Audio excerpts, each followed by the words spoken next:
Welcome to the Creating High Performance Athletes podcast. I'm your host, Olympian Jonathan Edwards. Let's get started. Hey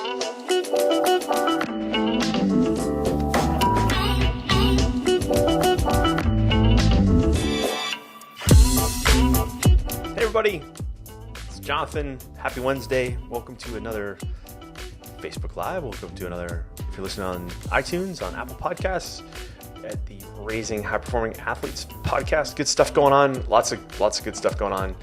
Really excited. I've been working on another book, and for those of you that know, I'm working on a book for my lacrosse community. I'm also working on a book for parents of high performing athletes. So if that is you, welcome. Dave Nord, hello. Helen Lang Evans, hello. A lot of good stuff going on, and really happy you guys are here. So really good stuff. And Dave Nord, happy birthday to your daughter Katie, who is 16. Love that. So today I wanted to talk about, well, first and foremost, just a couple things. If you haven't followed me on Instagram yet, follow me at Olympic Jonathan on Instagram. I'd love to kind of follow. I mean, we do more over there, which is awesome. And so I've got a lot of good stuff kind of on the go happening. And as always, if you know an athlete or a parent or a coach who is proactive, is kind of, I want to call them enlightened, then please share kind of these videos and podcasts with them as well. I've got a cool little project I'm doing right now. I just shot 30 videos for what I call the 30 Days to Greatness. So that this is something that you can share with your athlete or athletes. And so it's on YouTube. So if you head on over to YouTube and search for athletespecific.com, right? So athletespecific.com, subscribe to that. You'll get updates and hit the little bell icon. That way you'll know every time they go live. So I'm hoping to have that done. It's a lot of work because there's a lot of behind the scenes stuff to kind of get that all up and running, and my team is working on that to get that up and running. But I think it's gonna be a lot of fun. So it's called 30 Days to Greatness, and every day it's just gonna be a quick little 5-minute video, easily digestible for your athlete to kind of, and parents and coaches to just kind of think of like, oh, that's a good topic that we need to kind of consider and kind of work on, right? And so I'm really excited to kind of have that going. So yeah, so that's coming up. And also I was writing today, this has been a really interesting topic for me about writing about concussions. And because I'll be honest, like I struggle with this a little bit. And I won't say a lot. I'm all about protection. For anybody who's followed me for a long time, like, you know that I'm all about protection, not about just protecting about bumps and bruises and things like that, but also about skill acquisition, right? Because I believe an athlete who feels protected, not just on the field of play, but off the field of play. I'm in a swimming coaches group, which is kind of interesting to hear the conversation amongst swimming coaches, because in swimming and gymnastics, obviously we've had a lot of really bad negative stuff go on last couple of years with sexual harassment and all just kind of weird, nasty stuff, right? And so there's protection in that realm as well, like making an athlete feel protected, like, hey, they can trust their coach and they can trust the environment that they're in, that they're safe. Not just physically safe, but also mentally and emotionally safe. But with this whole concussion thing, I struggle with it a little bit because I think one of the things that we're doing is there is I had a strength coach who told me this. He said the pendulum always swings. People tend to overreact in the short term and underreact in the long term. So we've underreacted over the past long term just because we didn't know. But now we have all this research and all this brain science to show us kind of the damage that kids are having.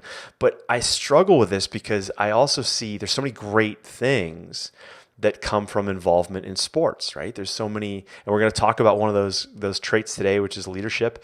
But I do struggle with this. Like, you know, are we putting our kids in a bad position? And there's people in the science community that be like, oh my God, if a bird flies overhead and poops on your helmet, you're going to get a concussion. And I don't think that's really right. But it's creating, that pendulum is swinging so far that I believe in some ways we're setting some of our athletes up for failure. Not failure, but just like over concern on things that don't necessarily need to be that extreme. But how do we balance that with all the benefits of of sport. Like, and so should we be putting our kids in ping pong, right? And not football or lacrosse or hockey or things like that? Should we, be worried about golf swings because there's so much rotation and that rotation goes up and hits the brain and the brain sloshes in the head just because we're hitting a golf ball? Like, come on, like really? So how do we balance this? That's something that I'm struggling with daily. So, and I'll, from a personal experience, my son wants to do rugby, and partly because at his school, rugby is like, there's a lot of social weight to playing rugby at his school, right? And so that's, we'll see how that goes, right? So I'll keep you posted. Anyway, so moving on for today's topic, which is leadership. So as a goalie, so for a lot of you guys know, I was an Olympian in a timed event, right? Not a judged event, a timed event.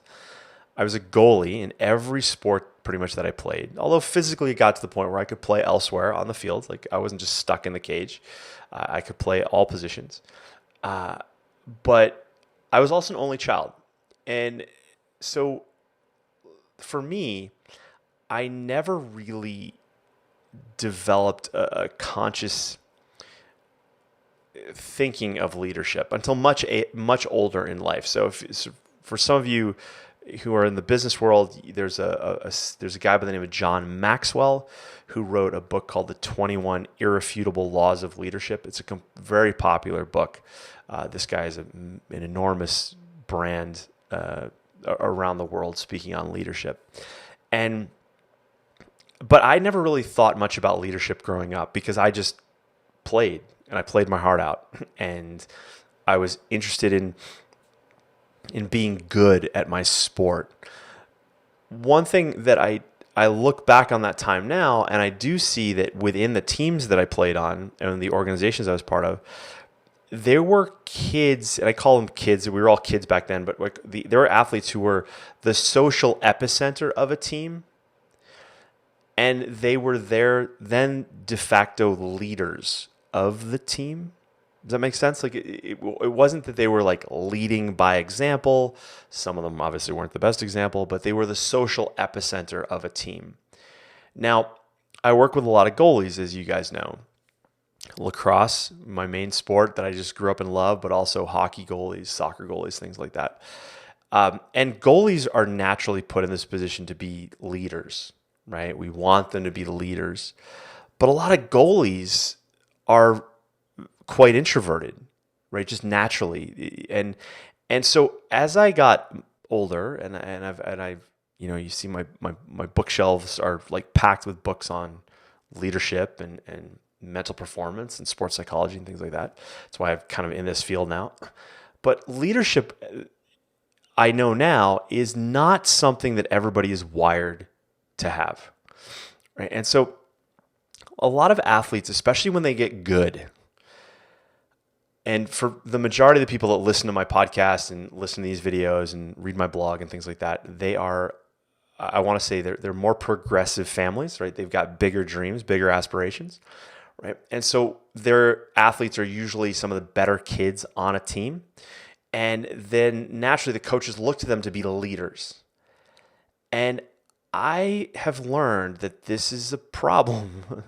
This is a problem.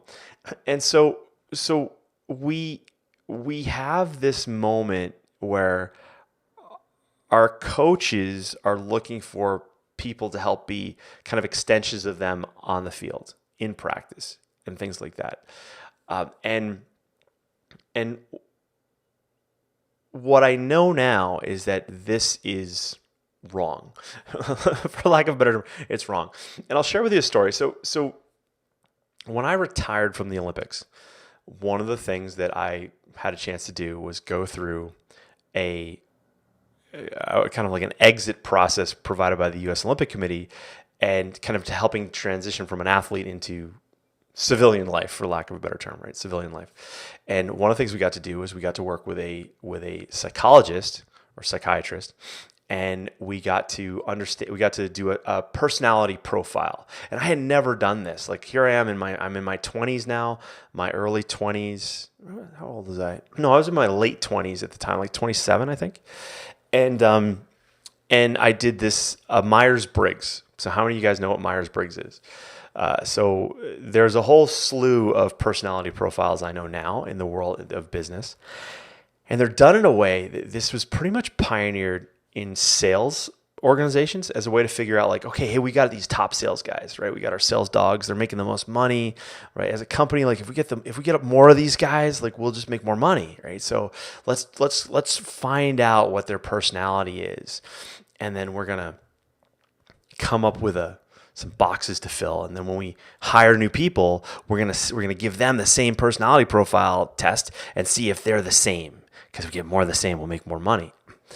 And what I realized out of this experience was the psychologist came back to me with my results, and he goes, hey, you're introverted. And I was like, no, I'm not. I'm not introverted.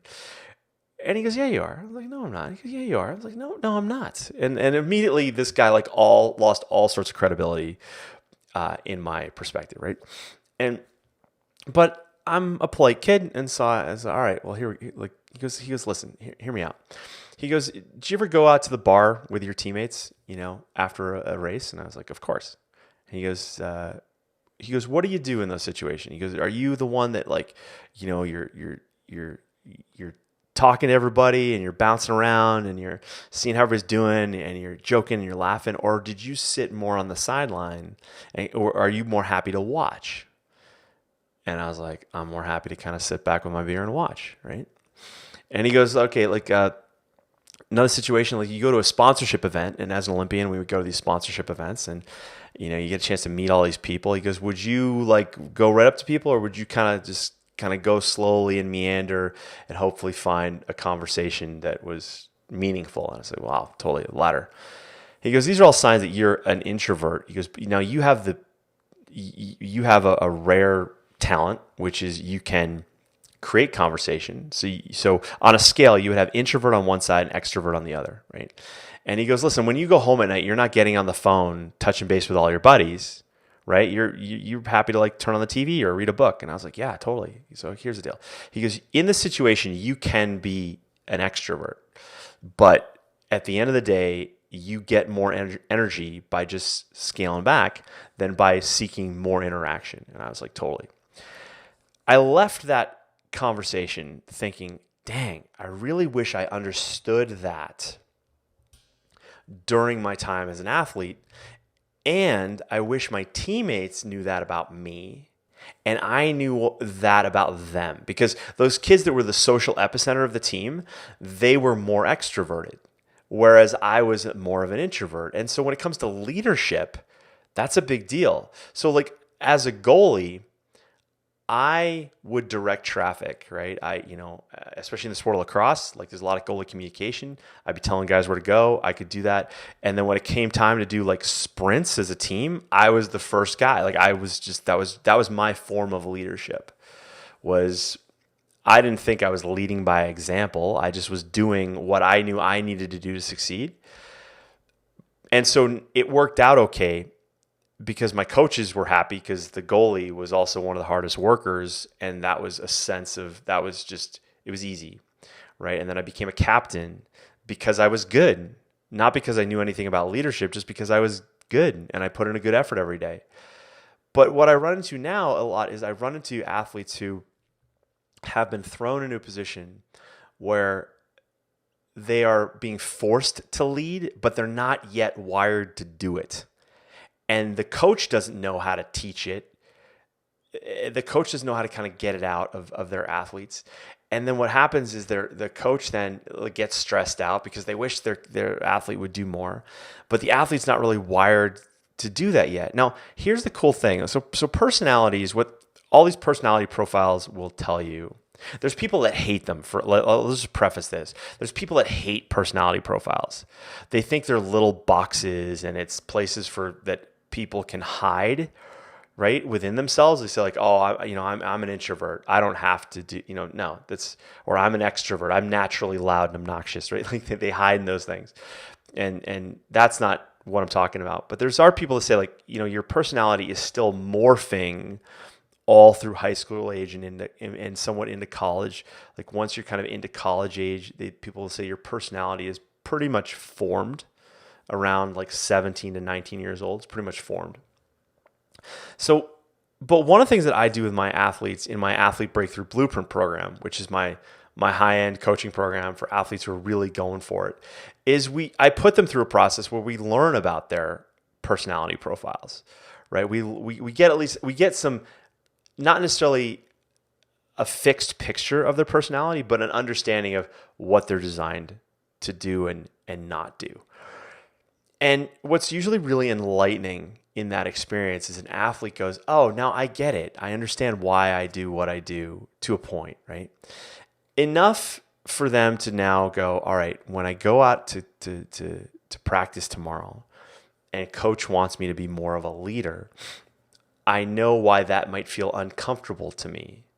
Or I know why that my coach wants me to be that guy or that girl. But I understand why it's not natural. And some kids it's just not in their DNA to be a leader. And sometimes there's a tough moment with a coach where they have to go, hey, they have to talk to the coach and go, listen, coach, this is uncomfortable to me and here's why. Other athletes, they're good with it. Like they're used to being that best kid. They're used to kind of getting out there and just being like, the number one guy, and they understand what the coach needs and why. And that's okay. But an athlete who's not wired like that, it's like putting a square peg in a round hole, right? We're just not making the peg happy, right? And what can happen is a really good athlete can actually feel like not a good athlete because their coach is upset with them that they're not taking on more of a leadership role, yet the athlete doesn't know necessarily how to be there, and the coach doesn't know how to necessarily teach what they want, right? So for a lot of my athletes that have big aspirations, like they want to be on the varsity someday, they want to play in college, they want to win a national championship, they want to go to the Olympics, naturally people look to them to be leaders, and it might not be the best recipe. The funny story I can share with you was this is going back a long time. So if you're an athlete listening to me, you might have been not born when this happened. For parents, you probably remember the story. But back in 1996 at the Atlanta Olympics, the women's gymnastics team won gold. And who won the gold medal for the team on the final event was Carrie Strug, right? So Carrie Strug was literally like 4 feet tall, and the last event in the team competition was the vault, right? So the vault is where they sprint down and they hit this little springboard trampoline thing, and they basically fly off of this leather-bound pommel horse, and they flip in the air and they land. Well, Carrie Strug, they get 2 attempts, and Carrie Strug on her first attempt comes flying down. She's like this little pocket rocket. Like she's just boom, boom, boom, boom, boom, boom, boom. She hits that thing and she lands, but when she lands, she breaks her ankle, right? On the first one, she lands, she breaks her ankle, and it's not pretty.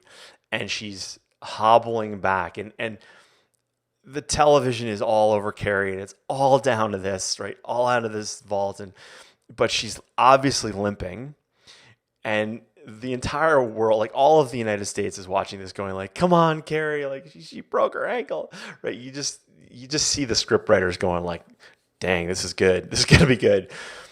So Carrie goes back, and Bella Caroli, right? You guys all know Bella Caroli, the American gymnastic coach. Bella, he's yelling to Carrie. He's like, "Carrie, you can do it. You can do it." And so you see this girl, and she's, I can't remember at the time, she's got to be 16, 17 years old. Like she's not older than that. And you just know that inside there are these tears just waiting to just explode, right? But she's soaking it all in. She's taking deep breaths, and she gathers herself, and she goes down and does her second vault. And so Carrie sprints down on this like ankle, and she does her triple backflip, like whatever, spins in the air, and she lands, boom. And she hits so hard that she actually fractures her ankle even further. But she sticks the landing. But she's like kind of standing up with one foot off the ground. She could put her weight on her foot, and she puts her hands up in the air, and she turns the judges, and she puts her hands in the air. And that's the end of her vault. And she stuck it, but she immediately crumbles down. She's on her knees, and she can't feel her feet and all this stuff. And Bella comes out and picks her up, and off he goes with Carrie in her arms, right? So the reason why I'm sharing you this story is that after that Olympics, so they win the gold medal, right? The team wins the gold medal. Carrie Strug breaks her ankle. Bella Caroli has to carry her out to the award ceremony where she gets the gold, and it's all very dramatic, right? So after that, many months later, I was at an event and Carrie, in this hockey arena at the Boston Garden, and Carrie Strug comes to speak. And this to me is the epitome of like throwing someone in a leadership position and they're totally not ready. So all of America is like, Carrie Strug, you're amazing. You won the gold and you broke your ankle. Isn't that awesome? And they're all looking for inspiration from Carrie. She got up to speak behind a podium, reading off a teleprompter, telling her story. It was the most uncomfortable thing I've ever seen. As an Olympian, I'm sitting in the audience like, hey, this is cool. But inside, I'm like, this is the cringiest thing I've been around. And unfortunately, the word cringy was not a word back in 1996, but it is now. And she did her speech and everybody clapped, but it was weird. It was awkward. And so here's an athlete thrown into a leadership position, completely not wired to be a leader. And that's fine. Like Carrie's talent, her strengths were from being that hardworking, introspective athlete who just boom, boom, boom, but did her thing, and that was it, right? And so we can put athletes now in a position now, because I'm sure Carrie did that to her. I'm sure she got paid a boatload of money, right? She laughed all the way. She was cringy all the way to the bank. That's cool. But it's not like Carrie went on to be this leader, because at the time she just wasn't wired to do it. And so I share that story because our athletes, we can put our athletes into positions of feeling inferior because they're being thrown into a position where they're not good at that position, but they're good at other things, right? And so I want to make sure our athletes understand that they're valued for the talents that they have and not ridiculed for the talents that they don't have, right? So another story I just want to share with you. This happens a lot in coaching. It's called the Peter Principle. You know, the Peter Principle is this idea like you get promoted to this point, this point of your talents, and then you get basically booted out because of your lack of talent from there. And I was writing about this recently because I had worked with a tennis coach where this had happened to him. This tennis coach was amazing with the kids. Every parent was like, oh yeah, he's amazing with my daughter. He's amazing with my son. And my son has learned so much from him. Well, he gets promoted into this role to be a director, right, of this program. And management needs him to be able to do these things that he's not really wired to do. He's put in this leadership position where he was fine as the technical coach, but now they moved him into this leadership position of being more management and organizational stuff, and he's not wired for that.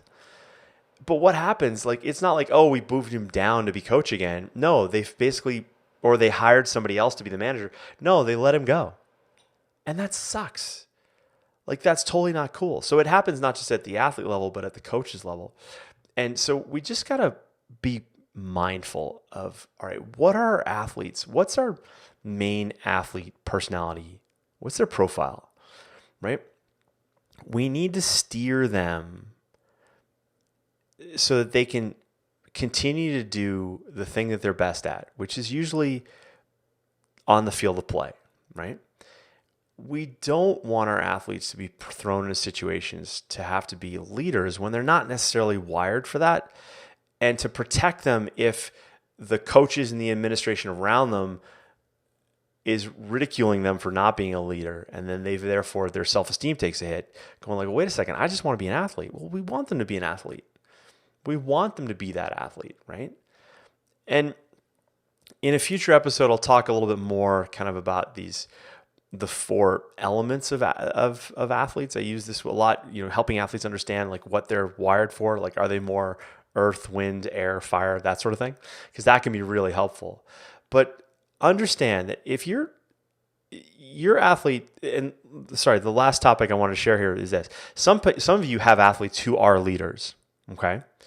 They are leadership quality, and they're willing to kind of drive the bus, so to speak.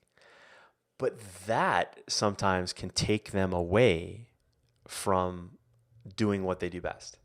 It can be a distraction, and we don't want that either. Right? We want our athletes to be now, sometimes organizations will do this as a mistake. They will put an athlete in a position to be a captain. And now they have all these captain responsibilities, but they're not ready to be a captain, right? We don't want that, right? So we've got to be really protective of this leadership mechanism. Now, some athletes can benefit from, maybe they are, I think right now in the world of tennis, there's this guy named Nick Kyrgios from Australia, and Nick's a bit of an ass. Let's put it that way. He has a history of being pretty volatile. He could benefit from understanding of leadership ideas, but then again, he doesn't necessarily have to take those on. He's super talented, but he's the guy who will like smack his racket. He'll go on Twitter and he'll talk trash about the other athlete. For those of you, there's a guy by the name of Charles Barkley. He was a basketball player back in the 90s. He's a Hall of Famer. He's a sports announcer now. Like he's on TNT. And if you just go on YouTube and just Google like Charles Barkley comments, you'll see some great ones. And he's a character. And I remember him when he was a player. He was pretty outspoken and pretty kind of crass and things like that. And he's a total character. And I remember him saying, "It's like I don't want to be your kid's role model, right?" He's like, "I'm not that guy." And I thought, wow. And people got all over him about it. Like, you have to be. You're a professional athlete. You're in that position. You should be a role model. And Charles was like, no, I'm here to be a basketball player. Like, this is what I'm here to do. I'm a professional basketball player. I'm here to put this round ball in that hoop, and that's it. Now, he was one of the first athletes that actually said that, and it got parents were just like, what? And I think that spawned the generation now. You see a lot of selfish athletes, but there is a point your athlete needs to be selfish to ensure their success as an athlete and not be distracted by it, right? So by being trying to be something that they're not, right? And so I recommend for athletes, if they're going through like stress or anxiety and they're too much in their head, I recommend that they should become a coach, like get them around young kids and have them coach, because that can help them get out of their own head, and that can be really beneficial. But to me, that's not necessarily like leadership. It's an indirect sign of leadership, but it's more a technique to keep them selfish. Does that make sense? Right? But yeah, Dave Nor writes, Charles Barkley, that's terrible. Like, he's got this great accent. This is terrible. The guy's horrible, right? But an athlete can be selfish to ensure their success, and they need to be. Like, when you're a high performance athlete, you need to be. For all my goalies, you got to be somewhat selfish. You got to look out for yourself, right? Like a little thing on a field, for instance, if a goalie is telling people where the ball is or where the puck is too much, it can distract them from stopping the puck. That's the reason why they're there, right? So the same thing's true for coaches or organizations asking an athlete to be a leader when they're not one, right? In the sport of ice hockey, Sidney Crosby was made a captain like his second or third year into the league, I think. And he was already a prodigy, always super young, and now he's a captain. Holy smokes. But Sidney Crosby is like, he was raised for that guy, to be that guy. Mitch Marner, who was, again, a young athlete, was turned into captain of the Toronto Maple Leafs, which is like, it's the hockey epicenter of the world, right? Well, last summer he was like, he mooned a police officer, came home drunk in his condo complex. He's a little bit of a disturbance. And this female officer shows up. He moons her. Well, he loses the captain's seat. Well, no joke, right? Like, he's not really ready to have that leadership role yet. He'll get it again someday. But anyway, so I want to leave you with this. One of the things that we love one of the qualities we want to have come from sports,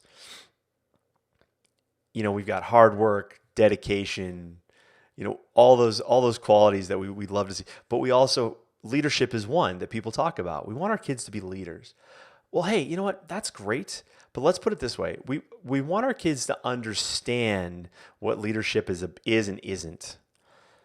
They may then morph into that, or they may understand why they are not that. And that's fine. Right? Because ultimately we want our athletes to be dialed in to what they need to become better, right? As an athlete, their physical, technical, tactical abilities, right? Their belief in themselves, their life skills, and resources to make it all happen. That's where it all boils down to, right? Leadership is a byproduct, and some kids are wired for it. Some athletes are, some aren't. And so let's not try to force the square pegs into round holes, and let's let them do their thing. And as a coach, that may mean a coach has to take on better leadership qualities on their own. Because some coaches they're abdicating their role as a leader. They're hoping that everybody else does it for them, so that the coach can hide in their technical ability, which is usually what they like to do mostly, right? I know a lot of coaches like, especially in small sports, there's a lot of coaches who are technically good, they're tactically good. But they're horrible leaders. Like, they're not cool at all, right? So they want people around them to be leaders so that they don't have to be one, right? So which is a form of leadership in itself. So listen, if that resonated with you, do me a favor, leave me a comment or shoot me an email. If your athlete has fallen into situations where they're being forced to be a leader, but it's not comfortable for them, then send me a note, and maybe I can give you some ideas on how to tweak that. Because there's a balance, right? There's an expectation that's sometimes misguided, especially on young athletes, that they should be leaders, but they're just not really wired for it, or they're not ready yet. Okay, so keep that in mind. So Missy Wilcox just joined, and Missy's a referee in the sport of lacrosse, and we talk about leadership. I'm sure she sees some good stories. But Missy, I'm just signing off for you, so I apologize. But drop me a note and let me know, where have you seen some good leadership? Where have you seen some bad, negative leadership? Where have you seen athletes put into situations where they're supposed to be a leader and they're really not really wired for it? So I'd love to hear your comments on that. So as always, thanks for everybody for watching. Come find me on Instagram at Olympic Jonathan. Go head on over to YouTube and search for athletespecific.com. And subscribe. And when the 30 Days to Greatness video series comes up, you'll be all set for that. And then you can share that with all the athletes in your life. All right. So thanks as always, everybody. I hope you enjoy it. And I look forward to seeing you next week. Cheers. Bye. Hey guys, thanks for watching. Thanks for listening. It's Jonathan, and do me a favor, share this with an athlete, a parent, or coach who needs to hear it. And then head on over to athletespecific.com and download any of our freebies. We've got free automatic negative thought download, free webinars, free courses for athletes and parents, and I hope to see you there soon. Cheers.